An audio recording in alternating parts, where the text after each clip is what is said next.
In this week's episode, I had a chance to get to the field and hunt the windy plains of northwest Kansas during the peak of the whitetail rut.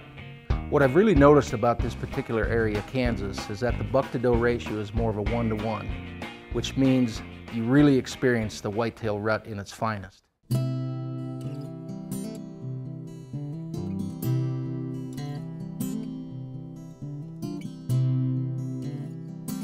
I didn't know if this trip was going to happen this year or not. I had a new grandson that was scheduled to be born on November the 1st. And so I was waiting around for him to show up. I didn't want to miss that event. But he finally got here. He showed up October 30th, about 2:30 in the afternoon. So after we spent a couple days with the new family, we loaded up in Wyoming, my brother and I, and Steve Hamilton, and we headed for Kansas, where we're going to meet Bob Lott for our annual Kansas deer hunt.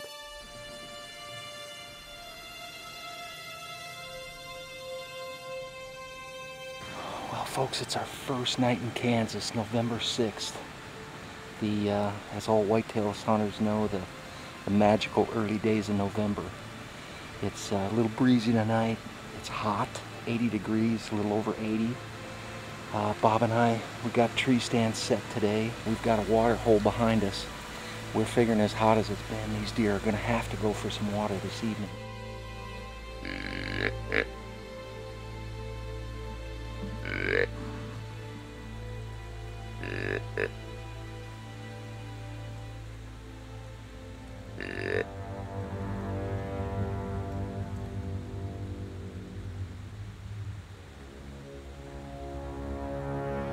Definite shooter though. Yeah, he's a nice thick rack buck, heavy horn bugger.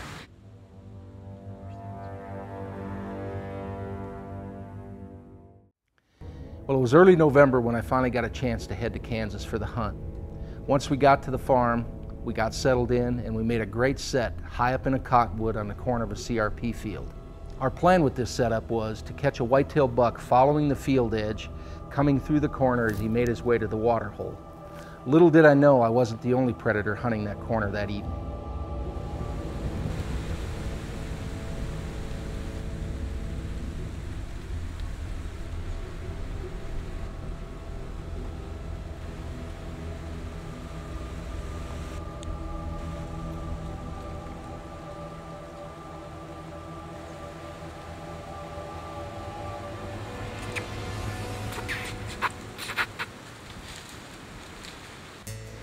Well, you probably seen a little bit of a coyote. We got drawn on him, but we tried squeaking at him to stop him. And he blew out. Got up here in the CRP, made a little loop around us, come out here on the fence line. And he trotted over. He's over here in the water hole now getting a drink. We're hoping maybe once he waters, he'll come back this way. It was pretty exciting, kind of a neat little turn of events for the evening. And we continued to set there for the rest of the night, and again, the does and the small bucks kept on coming by, but no mature bucks made a show that night either. Well, over the course of the next few days, we hunted pretty hard, morning and evenings. We saw a lot of deer, saw some good bucks out there, but it was a short window we had in the morning and in the evenings due to the warm temperatures. It'd warm up so quick in the morning and stay so warm so late in the afternoon. We had maybe a half hour, 45 minutes in each of the hunts, morning and evening, where we were actually seeing some more mature deer. We've seen a lot of young bucks out for hours in the morning and hours in the afternoon, but nothing we wanted to shoot. We were really trying to shoot good, old, mature bucks.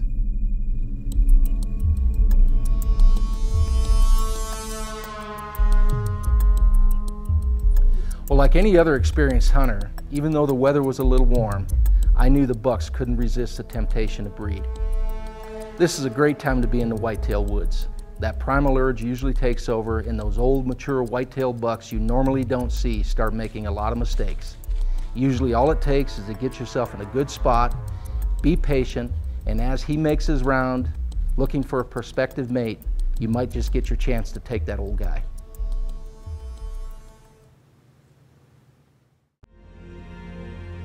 We had a real active morning. Passed on a nice mature 8-point buck, come walking right by the stand, 15, 18 yards out. I personally was starting to get a little discouraged, was questioning the call I made on which stand I wanted to hunt. and was kind of watching out in front of me toward the county road and the CRP, and off to my left there's a big row of pine trees there that the deer like to bed in, and they work their way out to work their way across this field and into those wheat fields and cornfields beyond us. And pretty quick Bob tapped my shoulder, and when I turned around and seen his face, he mouthed "shooter," and his eyes were that big around. I couldn't see the deer, but Bob was up a little higher in the camera stand and he could see the deer in there milling around. He was with another small buck, he said, and he started working him with a grunt call. I got the bow off the hanger and got ready.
Well, the rut was in full swing.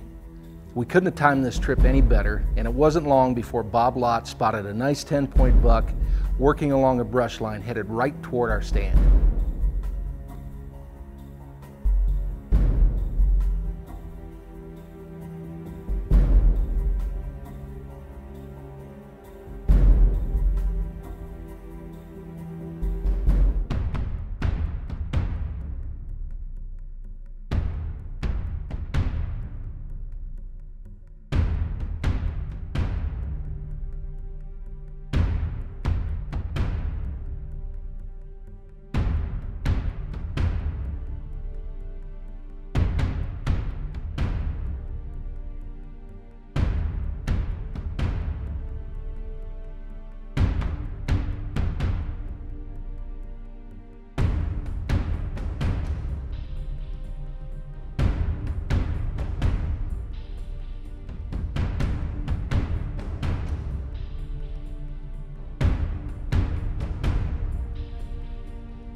Excitement and from the cold. We just stuck a nice buck right here. Looks like a nice 10-pointer. Bob spotted him coming in from behind us. We grunted to him. Finally got him to come around. We had about a 25-yard shot. Oh, shaking from being so cold. I think I hit him a little far back. He's right over here in the tree, still standing, not quite ready to go down yet. But we got him. 4 nights in Kansas, we got the buck. Here's the arrow.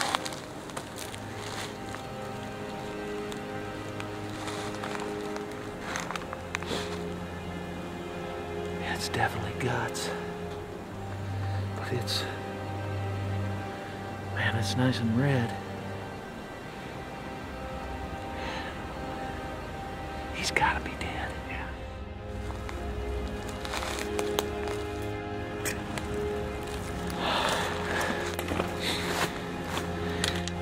Well, this is where he was laying. Our tree stand's right back here in this big cottonwood. We could see him lay down right here last night.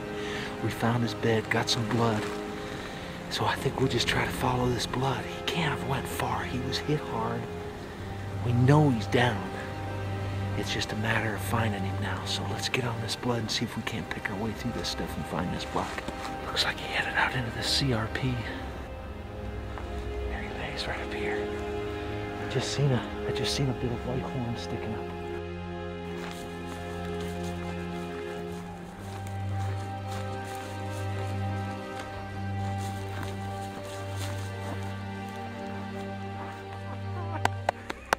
Ready to go, what? Look at that buck, man. It's awesome. It's bigger than I thought. Man, he is bigger than I thought, Bob. Oh, my goodness. What a beautiful buck. Unbelievable.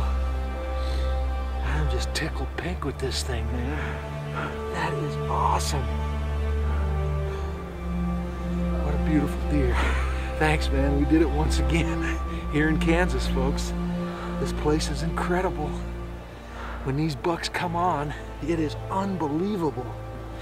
The buck to doe ratio is perfect. When this rut kicks in, this guy came in, Bob spotted him from the stand.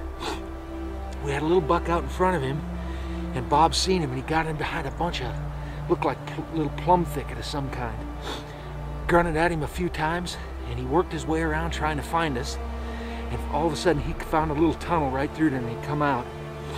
And he was 20 yards away from the stand, perfectly broadside. God, I love this place, man. I just love it. What a pretty buck.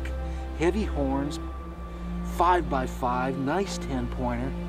Beautiful deer. Beautiful buck. Awesome. We got him. I really contribute the short recovery from a bad shot to that broadhead. It is just amazing the damage this thing does and the way it opens these animals up and gets them to hemorrhaging. And as we all know, that's the key to a successful bow hunt, is a broadhead that'll cause great hemorrhaging. So that's the way these animals expires, from hemorrhaging, and this thing just does an amazing job. I really enjoy our annual trip to Kansas. In fact, I'd like to thank the state for doing such a fine job managing these whitetail deer and giving a guy like me the opportunity to hunt them. To follow our fearless pursuit of hunters' rights and adventures, check out our website at intrepidoutdoors.com or follow us on Facebook, Twitter, or YouTube.